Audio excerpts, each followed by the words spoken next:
संस्थान को आगे बढ़ाने के लिए हम क्या कर सकते हैं? क्या हमारे अध्ययन और शोध कार्य समाज, देश और विश्व की ज़रूरतों और चुनौतियों से जुड़ा हुआ है? क्या हम सभी कैंपसेस में दिव्यांगजनों की विशेष आवश्यकताओं के प्रति हम सचेत हैं? इन बुनियादी प्रश्नों के उत्तर में हमारी उच्च शिक्षण संस्थानों की गुणवत्ता, उपयोगिता और संवेदनशीलता के मानक विद्यमान है। देवियों और स्वजनों, आज से लगभग 2400 वर्ष पहले अनेक देशों के विद्यार्थीगण तक्षशिला विश्वविद्यालय में शिक्षा प्राप्त करने आते थे। 20वीं सदी में गुरुदेव रविंद्रनाथ टैगोर, महामना मदन मोहन मालवीय तथा पूर्व राष्ट्रपति डॉक्टर सर्वपल्ली राधाकृष्णन ने उच्च शिक्षण संस्थानों को नेतृत्व प्रदान करने के विश्वस्तरीय आदर्श प्रस्तुत किए। रिचर्ड फाइनमैन की गणना फिजिक्स के महानतम वैज्ञानिकों में होती है। उन्हें नोबेल पुरस्कार से भी सम्मानित किया गया था, लेकिन उनकी विश्वव्यापी लोकप्रियता का कारण the Feynman lectures on physics नामक उनकी पुस्तक है, जो अंडर ग्रेजुएट स्टूडेंट को पढ़ाते समय पढ़ाने के लिए दिया गया है। उनके लेक्चर्स का वो एक संकलन है।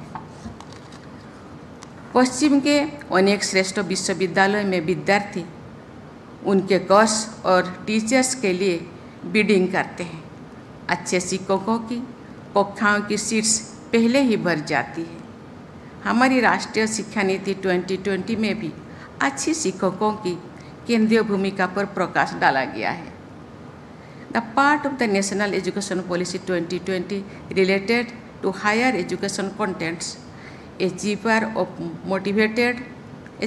motivated, energized and capable faculty। देवियों और स्वजनों, उच्च शिक्षा अधिकांश युवाओं के लिए प्रतिकूल परिस्थितियों के कुचक्रों से निकलने का सबसे प्रभावी माध्यम है। सामाजिक तथा आर्थिक रूप से वंचित समूह से आने वाले युवाओं के लिए समतामूलक और समावेशी उच्च शिक्षा उपलब्ध कराना राष्ट्रीय शिक्षा नीति की प्राथमिकताओं में से एक है।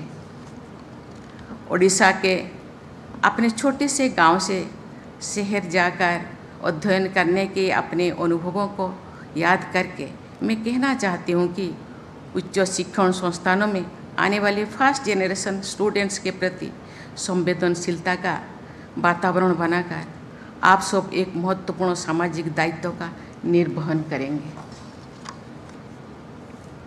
जिस तरह एक बड़े संयुक्त परिवार का समझदार और संवेदनशील मुखिया और वरिष्ठ सदस्य अपने परिवार के हर सदस्यों की ज़रूरतों पर ध्यान देते हैं, उसी तरह आप सबको तथा शिक्षकों और कर्मचारियों को विद्यार्थियों की आवश्यकताओं के प्रति संवेदनशील रहना चाहिए।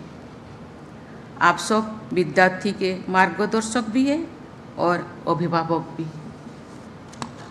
आपका प्रयास होना चाहिए कि उच्च शिक्षण संस्थानों के परिसरों और छात्रावासों में विद्यार्थियों को अपने घर जैसा सुरक्षित और संवेदन पूर्ण वातावरण मिले।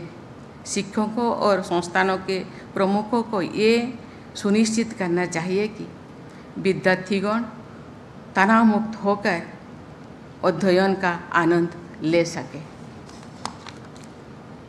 क्या ऐसे हो सकता है?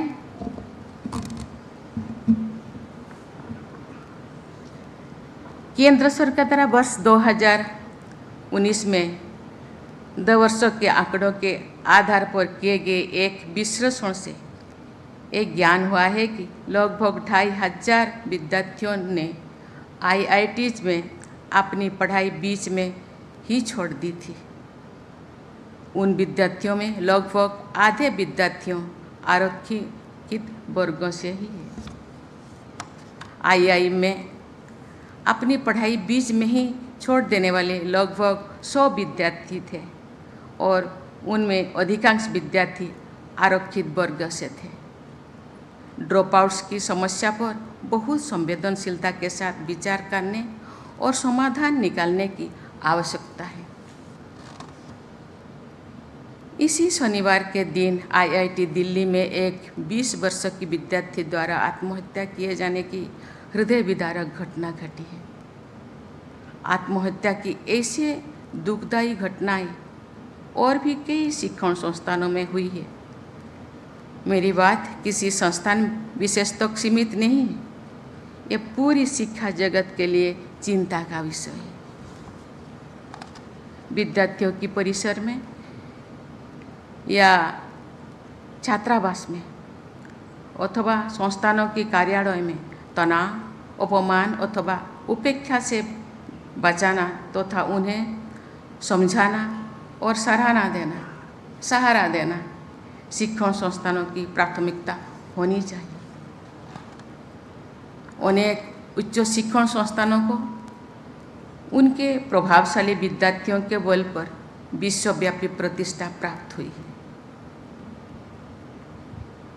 राष्ट्रीय शिक्षा नीति 2020 में लर्नर सेंट्रिक एजुकेशन पर जोर दिया गया है। इको बन रहा है। लर्नर्स यानी विद्यार्थी ही आप सबके चिंतन और कार्यकलाप के केंद्रों में होने चाहिए। देवियों और स्वजनों, आज देश में वुमेनली डेवलपमेंट यानी महिलाओं के नेतृत्व में विकास की प्रगतिशील सोच को बढ़ावा दिया जा रहा है और इस सोच पर आधारित कार्य भी किया जा रहा है।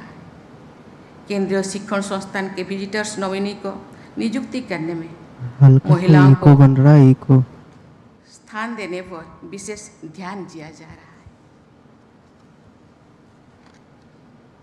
हर भारतवासी को, विशेषकर महिलाओं को, इस बात पर गर्व होनी चाहिए कि विश्व की पहली महिला वाइस चांसलर नियुक्ति करने का गौरव हमारे देश को ही जाता है।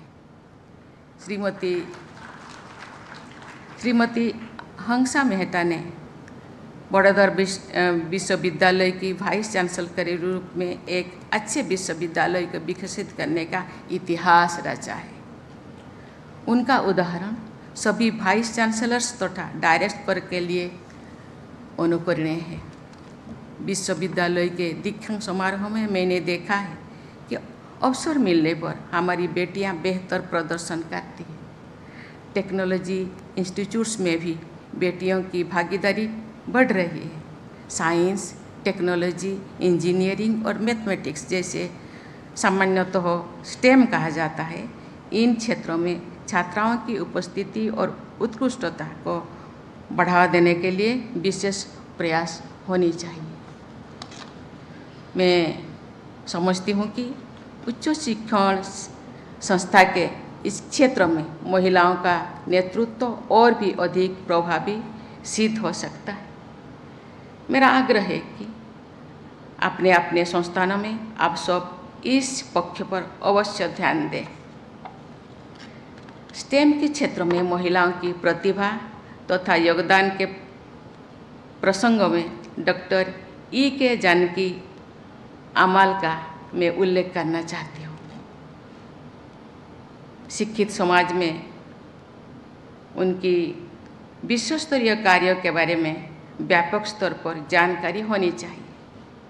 हमारी इतिहास और प्रगति के प्रत्येक क्षेत्र में महिलाओं के योगदान को सुनिश्चित रूप से प्रस्तुत करना बहुत उपयोगी और प्रेरक सिद्ध होगा। जैसा कि यहाँ उपस्थित सभी लोग जानते हैं कि गुणवत्तापूर्ण शोध के आधार पर नए ज्ञान का सृजन करने वाले उच्च शिक्षण संस्थान विश्व स्तर पर विख्यात बने रहते हैं।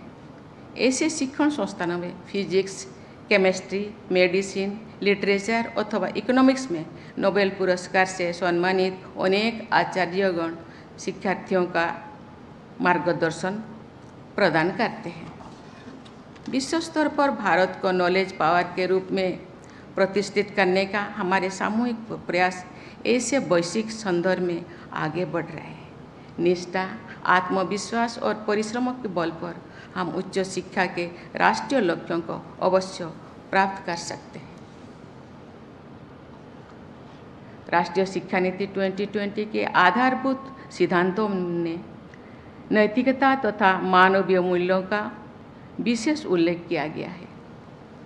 युवा पीढ़ी के लोग अपनी पिछली पीढ़ियों के सफल व्यक्तियों में अपने शिक्षकों और आप सब में अपना रोल मॉडल देखते हैं।